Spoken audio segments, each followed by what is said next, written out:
bara annar hver vinur minn með einhvern mjög fullorðinn úlling heima á sér var fólk, þú veist, 20, 25 sem bara kemst ekki út hérna á húsnæðismarkaðinn. Þetta augljóslega algjör svona Letingjar.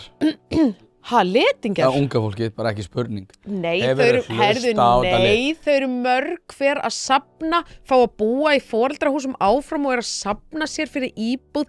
Nú ert þú að alhæfa. Mér finnst það ekki sanngjarnt. Ég ætla að sannfæra þig með þetta. Þeir eru krakkar sem eru á samfélagsmiðlum í hátt í 7 tíma á dag. Væla þar það að fá ekki húsnæði og lífið svo erfitt og birta myndir á kroppunum sínum til þess að fá sem flest like og eru svo að refresha til að sjá hvort að kroppurinn þeirra hafi ekki örugglega fengið nægilega mörg like heldur en og ég bera það saman við síðustu mynd. Síðan fara þau á Sushi Social helgar og fara í einhverjar sérkennilegar félagsvísindagráður sem eru ekki til þess bærar að skapa verðmæti fyrir þau en í aðra. Síðan fara þau og hvart yfir því að komast ekki í húsnæði. Eru á Sushi Social helgar, veistu hvað fla er? Það flöskuborð og það sem einhverjir 18 ára krakka skítarar að nota yfir það hvað þeir eru að gera helgar. Þetta, já, ég veit að mér finnst það jafn aðsannarlegt. Þau geta ekki einu klára setningana sína. Hvað heldur að komast inn á fla að standa fyrir? Flaska. Flaska?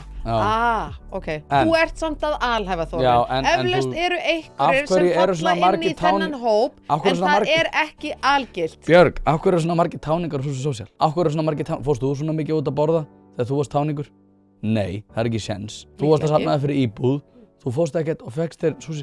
Þú veist, standardinn sem að ungi krakkar hafa mótað með sér í dag galinn. Ég samt sammála að á sama tíma þau hafa verið að haga sér eins og bjánar, að þá eru við líka svolítið búin að svíkja þau með því að Reykjavíkurborg sé búin að halda sér að höndum, með því að passa upp á það að sé ekki lóðir fyrir þessu, með því að passa upp á það að 30% af öllum kostnaði við húsnæðisuppbyggingu sé strax opinber gjöld. Það náttúrulega bara galið. Og Már Wolfgang Mixa var reynda með fyrir eitthvað áhugaverð take að neysluhegðun unglinga og krakka og þá ég krakkar sem eru náttúrulega 25 ára og niður.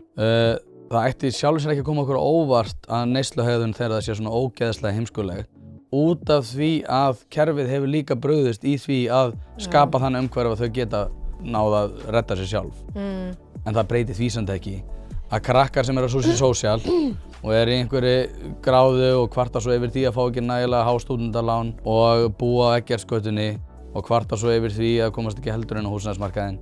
Þetta ekkert fólk sem að neinn á að vorkenna sko.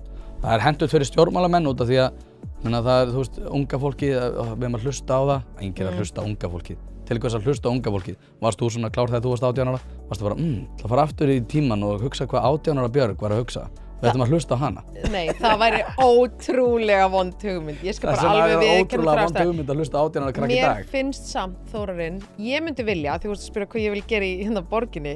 Ég þetta gaman að læra nýtt orð, fla.